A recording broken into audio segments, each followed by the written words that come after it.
In today's video, I'm going to teach you how to make a Google Drive folder available offline. This can truly come in handy when you're traveling or in places with unstable internet access.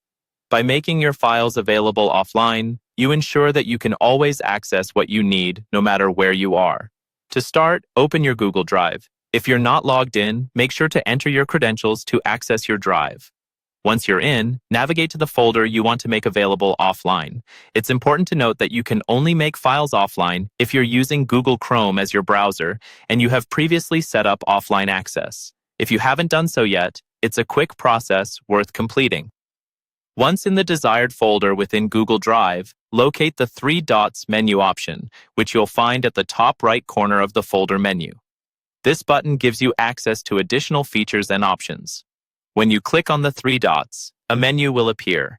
Here you have the opportunity to click on the Available Offline toggle option. There might not be a checkbox, but by simply clicking the space next to Available Offline, you turn it on. What this does is enable your chosen folder to be accessible even without internet connectivity. It's that simple, but do keep in mind that making files available offline does consume storage on your local device.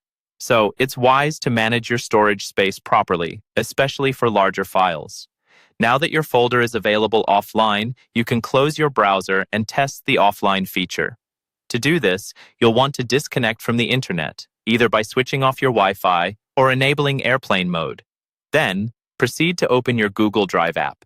You should find that your offline-enabled folder is accessible and that you can open its contents without any hitch, just as you would if you were connected to the internet.